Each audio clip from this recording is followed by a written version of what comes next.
نہیں، کلام پاک پہ بھی اس کا ذکر ہے۔ ذکر سے مراد یہ ہے کہ یہ بات یاد رکھنا کہ کلام پاک ایک ایسی کتاب ہے جس کے اندر اگر اللہ آپ کو وہ علوم دے دے، اس کا علم دے دے، تو اس کو ہر مسئلے کا حل ہے، ہر مسئلے کا حل ہے۔ مسئلہ صرف یہ ہے کہ ہم نے کلام پاک کو رمضان شریف میں پڑھنے کے لیے رکھا ہوا ہے، یا ویسے ہی پڑھتے ہیں کہ بس کلام پاک پڑھا ہے۔ اب اس کے اندر کیا ہے، خاص کر پاکستان میں، انڈیا میں ہماری زبان اردو ہے، تو کلام پاک ہمیں عربی میں تو سمجھ آ نہیں رہی ہے۔ میں نے بہت سے لوگوں سے پوچھا ہے، میں کہ اس کے اندر اللہ کا کلام ہے، اللہ نے کچھ باتیں کی ہوئی ہیں، کیا باتیں کی ہیں پتہ ہی نہیں ہے۔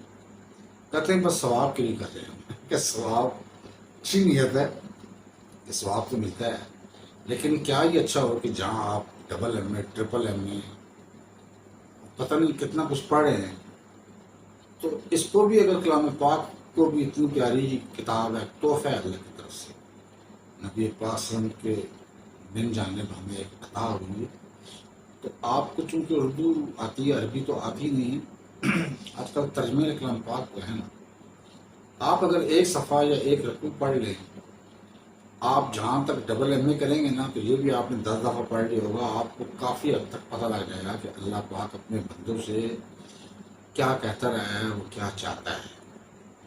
اور ہو سکتا ہے کہ آپ کو جو آج کل پرابلمس ہیں نا، آپ کبھی اس کے پاس جا رہے ہیں، اور یہ میری بات جا رکھنا، آج کل یہ نقلی کچھ پیر بن کے بیٹھے ہوئے ہیں، کچھ عامل ہیں نقلی سارے۔ میں سب سے یہ کہہ رہا ہوں کہ جو ایسا بندہ ہو، جب آپ اس کے پاس جائیں، اس کے پاس رش بڑا ہوگا، لوگ آ جا رہے ہیں، بڑا اس کا نام ہوگا، دیواروں پہ نام لکھا ہوگا۔ ایک پریشانی والا بندہ ہوتا ہے نا، وہ خالی تلاش میں ہوتا ہے، جیسے کہتے ہیں نا ڈوبتے ہوئے انسان کو یا آدمی کو تنکے کا سہارا ہوتا ہے، وہ کہتا ہے شاید اس کو پتا ہو، شاید اس کو پتا ہو، شاید اس کو پتا ہو، شاید اس کا حل اس کے پاس موجود ہو، لیکن پرسنٹیج میں کیا بتاؤں، 99% یا 90 ابو فراڈ ہے، پیسے لیتے ہیں۔ کیونکہ میرے پاس کچھ کالیں آ رہی ہیں واٹس ایپ پہ، اس پہ مجھے زیادہ تر لوگ کہہ رہے ہیں کہ جی انہوں نے کہا تھا آپ کے اوپر جنات ہے، کسی کے پاس گیا انہوں نے کہا آپ کے اوپر جادو ہے، کئیوں نے کہا جی آپ کے اوپر تعویذات کیے ہوئے۔ تو میں نے ان سے کہا جی جنہوں نے آپ سے یہ کہا ہے، اس کے عوض انہوں نے آپ سے پیسے لیے؟ کہتے ہیں جی ہاں، وہ 5,000 پہ لیتے ہیں، تو خوشی میں لوگ 10 بھی دے دیتے ہیں۔ میں کہ جس نے آپ کو کہا ہے کہ آپ کے اوپر جن ہے، سایہ ہے، تعویذ ہے، کالا جادو ہے، تو یہ تو کوئی بچہ بھی کہہ سکتا ہے، اس کو اتارنے کی ٹیکنیک اس کو نہیں آتی ہے۔ کہتے ہیں بس اسے بتایا ہے۔ میں کیا، وہ کم پاگل ہے، آپ زیادہ پاگل ہو، یعنی کہ آپ کو انفارمیشن کر رہا ہے، انفارم کر رہا ہے کہ آپ پاس جن ہے، اور آپ نے اس کی بات مان لی۔ ڈاکٹر کے پاس جاؤ نا، اگر ڈاکٹر کہتا ہے نا کہ آپ کو بخار ہے، ساتھ وہ دوائی بھی لے کے دیتا ہے۔ یہ ایسا جلد ڈاکٹر ہے، یا جعلی طبیب ہے، یا جعلی عامل ہے، جعلی بزرگ بن کے بیٹھا ہوا ہے، لوگوں کو لوٹ رہا ہے، اور غریب آدمیوں کو لوٹ رہا ہے۔ اس کی آخرت پتہ نہیں کیسی ہوگی، اللہ اس کو ہدایت دے دے۔ یہ لوگ پیسے لے رہے ہیں غریبوں سے، اور غریب بھی پیسے دیے ہی جا رہے ہیں صرف لا علمی کی وجہ سے۔ تو میرا یہی مشورہ ہے کہ جو آدمی جتنا بھی مشہور ہو، اگر اس کا پتہ لگے تو آپ پہلے معلومات کریں گے یہ پیسے لے رہے ہیں۔ اگر تو وہ پیسے لے رہا ہوگا تو سب سے پہلی بات یہ ہے، نشانی یہ ہے، وہ فراڈی ہے۔ جو صرف اللہ کے لیے یہ کام کر رہا ہے، اللہ کی مخلوق کی خدمت اللہ کو رضا کرنے کے لیے کر رہا ہے، وہ پیسے مانگے گا نہیں۔ آپ دیں گے بھی تو نہیں لے گا پیسے، وہ کہے گا نہیں اللہ کرم ہے۔ ہاں، ایک آدمی ایسا ہے جس کے بیوی بچے کچھ بھی نہیں ہے، بالکل اکیلا ہے، آپ اس کی ویسے خدمت کر لیں، وہ تو ویسے ثواب ہے۔ اگر وہ آپ کا روحانی علاج نہیں بھی کرتا تو اس کو کوئی کھانے پینے کا رہائش کا بندوبست کر دیں۔ لیکن یہاں میں نے دیکھا ہوا ہے، بڑے بڑے مکان ہیں، گاڑیاں جناب پجارو ٹائپ ہیں، اور وی آئی پی ڈریس پہنتے ہیں، وی آئی پی لائف گزار رہے ہیں، رش لگا ہوا ہے جناب، پیر صاحب آ گئے ہیں، نام بنا ہوا فلاں پیر صاحب، بڑے کامل پیر صاحب، اور اگر پیسے نہ دے تو اس سے ملتے بھی نہیں ہیں۔ آپ کو میں ٹیکنیک بتاتا ہوں کہ ذیل پیر اس کے پاس آپ ہر ہفتے جائیں اور 4-4 5-5 ہزار دینا شروع کر دیں، وہ آپ کو اپنے ساتھ بٹھا لے گا۔ فراڈ ہو رہا ہے، یہ جو چیزوں اللہ سے مانگنی ہے وہ اللہ سے ہی مانگ لو. ہاں یہ ایسا ہے کہ آپ کو کوئی ایسا مل جائے گا جو آپ کو ایک راستہ بتا سکتا ہے آپ کو. لیکن اگر آپ کہیں نا کہ جب بس جتنا وہ کہیں نا کہ آپ کے اوپر جادو ہے، اس سے کہیں جی میں آپ کی خدمت کرنا چاہتا ہوں یا خدمت کرنا چاہتی ہوں، مجھ پر جادو ہے، آپ اس کو اتارو.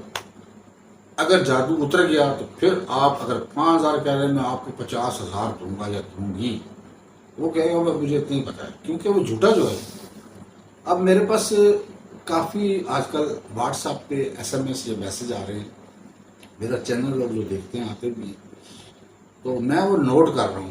اب زیادہ تر آ رہا ہے جی اولاد کے لیے. بس یہ خیال کرنا کہ اولاد یا کچھ کام ایسے ہیں جو صرف اللہ کے ہاتھ میں ہیں. میں اگر بہت لمبی بات کروں گا تو پھر ویڈیو بہت لمبی ہو جائے گی. تو اس کا مقصد یہ ہے کہ بے اولاد حضرات جو ہیں وہ جو مجھے کال کرتے ہیں، ظاہر ہے میں بھی ایک عام انسان ہوں، سمپل لائف گزارتا ہوں. میں ان کو جو مجھے وہ کال کرتے ہیں میں کہتا ہوں آپ اللہ کے سامنے کریں، اللہ سے مانگے اللہ ہی دے گا. اور اگر آپ کے نصیب میں نہیں ہے تو نصیب بنانے والی بھی ذات تو اللہ ہی ہے، وہ جب چاہے وہ کر سکتا ہے. اس نے اگر آپ کے نصیب میں بالفرض لکھا بھی نہیں ہے تو وہ اس پر ہے، وہ کر سکتا ہے، وہ لکھ بھی سکتا ہے. تو اس کے لیے جو جتنی اسٹڈی میں نے کی ہوئی ہے کہ بے اولاد حضرات کے لیے، میں آپ کو بڑی ٹیکنیک سے بتاؤں گا، کوشش کروں گا کہ آپ کو سمجھ آ جائے. ایک تو سب سے پہلے کلام پاک میں 13واں سپارہ ہے، اس کے بعد سورہ ابراہیم ہے، اس کو کلام پاک میں ترتیب سے 14ویں سورت کہتے ہیں، سورہ ابراہیم. سورہ ابراہیم آپ پڑھیں گے تو اس میں 40 نمبر ایک آیت ہے.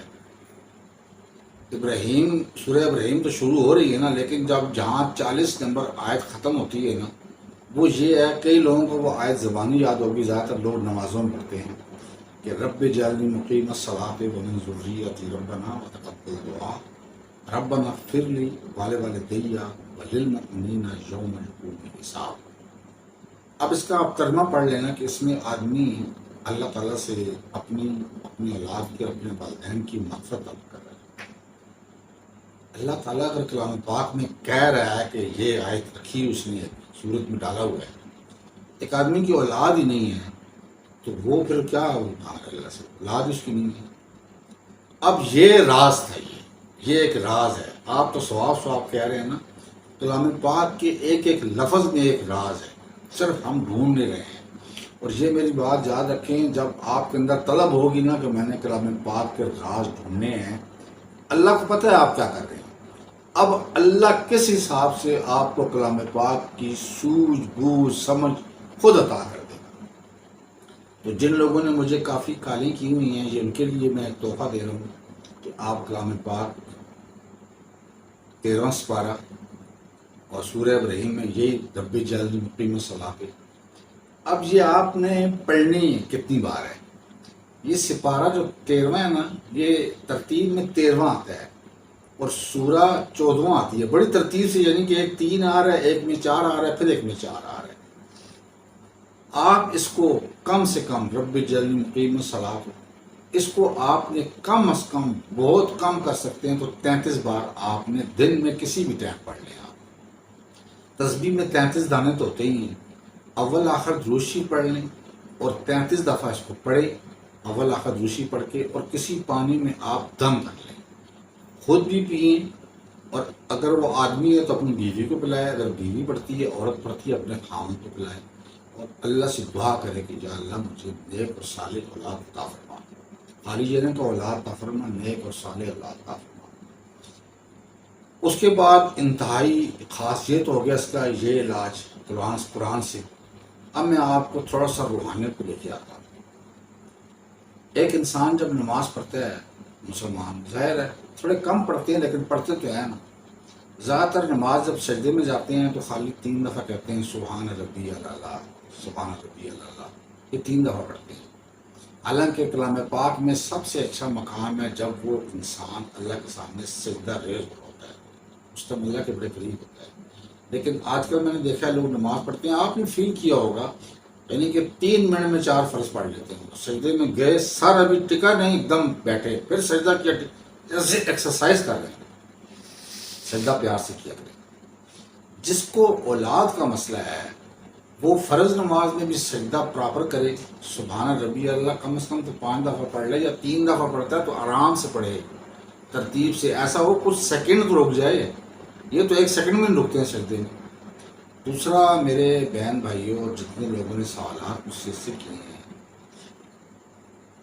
آپ نے عصر کے بعد نوافل آپ نہ پڑھیں، لیکن مغرب کے بعد آپ نے 6 نوافل پڑھنے ہیں، اور پھر رات کو آپ نے 6 نوافل، جس کو تہجد کی نماز پڑھتے ہیں، وہ آپ نے کوشش کرے لاغا نہ ہو سکتا ہے کہیں نیند سے آپ کی آنکھ نہ کھلے، لیکن کوشش کرے الارم لگا دیں، یہ آپ نے کثرت سے یہ نفل پڑھنے ہیں مغرب کے بعد اور رات کو تہجد۔ اس میں آپ نے یہ کرنا ہے کہ بس سمپل 2 رکعت نماز نفل اللہ کی رضا کے لیے آپ کی نیت ہونی چاہیے، سمپل ویسے ہی جو صبح پڑھتے ہیں، قیام میں پڑھتے ہیں، رکوع میں پڑھتے ہیں۔ سجدے میں جب آپ جائیں، سجدے میں آپ نے سبحان ربی یا اللہ کہنا ہے، لیکن آپ نے 33 دفعہ کہنا ہے، ہر سجدے میں آپ نے 33 دفعہ کہنا ہے۔ اب آپ کہیں گے میں نے گنتی نہیں کرنی ہے، ایسے ہاتھ رکھا ہوتا ہے نا، تو 3 دفعہ کہیں گے تو 1 انگلی کو دبا دیں، 3 ہو گیا، ایسے کرتے کرتے آپ یہاں سے انگلی کو دبا کے کاؤنٹ کر سکتے ہیں، اندازہ انگلی دبانے سے ہو جاتا ہے۔ بس آپ نے اپنی سیٹنگ خود کرنی ہے، آپ نے 33 دفعہ کہنا ہے سبحان ربی اللہ۔ آدمی کا سجدہ کرنے کا انداز اور ہوتا ہے، عورتوں کا اور ہوتا ہے، عورتیں بالکل ایسے بیٹھ جاتی ہیں۔ میں آپ کو بہت پرانی بات بتاتا ہوں جو میرے علم میں آیا، میاں بیوی تھے، شادی شدہ ہو گئے، تو ان کی اولاد نہیں ہوئی تھی، کوئی 11 سال ہو گئے تھے۔ انہوں نے یہاں پر جو کچھ علاج ہو سکتا ہے علاج کیا، سب کچھ کیا، تو یہاں پر انہیں کوئی اللہ والا ایسا کوئی مل گیا، اس نے ان کو کہا کہ یہ تو میں بھی نہیں کر سکتا، تو آپ اس طرح کریں کہ 5 ٹائم نماز، وہ نماز بھی نہیں پڑھتے تھے۔ اس نے کہا کہ آپ نماز پڑھتے ہیں؟ کہتے ہیں وہ کبھی کبھی پڑھتے ہیں۔ اس نے کہا نہیں، نماز 5 ٹائم پڑھیں اور نوافل کثرت سے پڑھیں اور سجدہ آپ لمبے لمبے کریں۔ انہوں نے کہا یہ پتہ نہیں مجھے کیا کہہ رہا ہے، ہمارا مسئلہ اس کا اولاد کا ہے، تو یہ نماز پہ زور لگا رہا ہے، یہ اپنے ساتھ میں لگا ہوا ہے۔ اس نے اس کی بات نہیں مانی۔ وہ تھوڑے پیسے والے تھے، کسی نے کہا کہ آپ لندن جاؤ، انگلینڈ، وہاں سے اس کا ٹریٹمنٹ کرو۔ اب پرانی 40 سال پرانی بات ہے جو آج تک مجھے یاد ہے، میں آپ میں شیئر کرنا چاہ رہا ہوں۔ وہ میاں بیوی اتنے امیر تھے کہ وہ لندن یا انگلینڈ چلے گئے تھے، وہاں ٹاپ کا جو ڈاکٹر تھا اس سے بتایا، اس نے ان کو کوئی میڈیسن نہیں دی۔ اس نے کہا جی آپ اپنی بیوی کو لے کے میرے کلینک میں یا میرے ہاسپٹل میں آپ نے ڈیلی آنا ہے۔ وہ ڈیلی آئے، وہ اس کو جیسے ہم لوگ مسلمان سجدہ کرتی ہیں نا عورتیں، بالکل ایسے بالکل بیٹھ کے، یعنی کہ یہ کونے بھی ٹکا لیں، کمر کو بھی ٹکا لیں۔ وہ کہتا کہ آپ ایکسرسائز میں آپ کو سکھاتا ہوں، وہ اس کو ویسے ہی کر دے، اور وہ کیا کرے، اس کو 15 منٹ سے اوپر ایسے ہی نہ بٹھا کے رکھے نا، جیسے ہم لوگ سجدہ کرتے ہیں نا، سیم ویسے ہی۔ اس عورت کو سمجھ نہ آئے، اچھا وہ اس کو ایسے کرائے اور کہے کہ یہ آپ نے رات کو سوتے ہوئے بھی کرنا ہے اور صبح پھر میرے سامنے کرنا ہے، 7 دن آپ نے آنا ہے۔ اچھا وہ 7 دن یہ ایکسرسائز کہہ رہے تھے، وہ ظاہر ہے گورے تھے، غیر مسلم تھے، اس نے کہا یہ ایکسرسائز ہے آپ کی۔ انہوں نے کوئی میڈیسن نہیں، کوئی ٹریٹمنٹ نہیں کیا، ایکسرسائز بتائی اس نے۔ اچھا جب 7 دن ہو گئے تو انہوں نے کہا جی کہ آپ بھائی اگر یہاں رہتے ہیں تو وہ آپ کی مرضی، لیکن میں نے آپ کو جو ٹریننگ دی ہے نا، میں اپنے سامنے تب کرا رہا تھا کہ آپ پراپر یہ ایسے سجدہ تو نہیں کہہ رہا تھا بھائی، ایسے آپ نا اس رخ میں یا اس شکل میں آپ آ جائے کریں، جیسے عورتیں نہیں ایسے سجدہ کرتی ہیں۔ اس نے وہ ایکسرسائز بتائی تھی ڈاکٹر نے، تو اس نے دیکھا، اس نے کہا جی میں نے محسوس کیا ہے کہ آپ تو سیکھ گئے ہیں، تو اب آپ اگر بالفرض واپس جاتے ہیں پاکستان میں بھی، تو آپ جیسے میاں بیوی لائف گزار رہے ہیں ویسے گزاریں، لیکن آپ نے یہ رات کو اور دن میں کسی بھی ٹائم 15 منٹ کی ایکسرسائز لازمی کرنی ہے آپ نے۔ اچھا انہوں نے ویسے ہی کیا، انہوں نے کہا لندن کا ڈاکٹر ہے، اب اللہ کی شان دیکھو کہ اس کا بیٹا ہو گیا۔ جب اس کا بیٹا ہوا تو اس نے کہا کہ ہم مسلمان ہیں، مسلمانوں کے گھر پیدا ہوئے ہیں، یہ ایک ایسا آدمی ہے کہ اس کے پاس اتنا علم بھی نہیں ہے، وہ عیسائی ہے، غیر مسلم ہے، اس نے ایکسرسائز کرائی ہے، ہمارا بیٹا ہو گیا، یہ پھر دین کون سا صحیح؟ انہوں نے کہا اسی بابے کے پاس جاتے ہیں، اسی آدمی کے پاس جاتے ہیں جو تھا اللہ والا۔